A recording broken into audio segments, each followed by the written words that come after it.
At maraming nang-block sa atin. Sa isang banda, ewan ko, assessment ko lang hindi rin masasabing kasalanan buong buo ng mga miyembrong ito eh. Alam mo kung bakit? Bakit po? Kasi nakikita ko, biktima lang din sila ng mind control eh. Naging sunod-sunuran lang din itong mga miyembro na ito sa pagpapaikot at deception ng kanilang leader. Ang problema lang, sa karamihang mga miyembro, naging parang mga robot kayong sunod ng sunod. Para kayong mga naging laruan, kung ano ituro sa inyo, kung ano iaral sa inyo, kung ano iutos sa inyo, amin lang kayo ng amin. Wala sa bukabularyo nyo ang tinatawag na rational at critical thinking.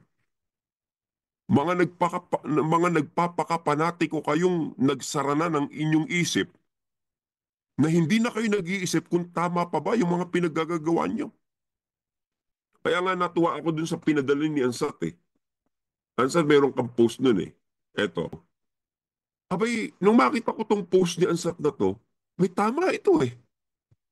Eto, pakita namin sa inyo ho. Ganito ang nangyayari sa inyo eh, mga miyembro ng kultong religion. Unimaginable yung ginagawa ninyo. Ultimong kaibigan nyo, ultimong kamag-anak nyo. Dahil lang sa impluensya ng leader nyo, abay ibinablock nyo. Ano kayo? Wala kayong sariling pag-iisip. Wala kayong sarili nyong disposisyon. Ayan, Los, basahin mo nga at bigyan mo ng interpretasyon. Ayan, so ang sabi dito ay, welcome to the church. And then, you won't be needing this. So ang nakikita natin ay tinatanggal ang utak ng kanilang mga miyembro. Sa madaling salita, ang ibig sabihin ay hindi na nila kailangang mag-isip dahil merong isang puno na mag-iisip. Eh bakit? Abay, tuloy-tuloy lang kayo eh. Kung ano na lang ituro sa inyo ng pastor nyo, yun na lang nang yun eh. Amin na lang kayo ng amin. Hindi na kayo nag-bother na kayo magtanong. Ganyan ang katotohanan ng masakit na nangyayari sa ilang mga miyembro.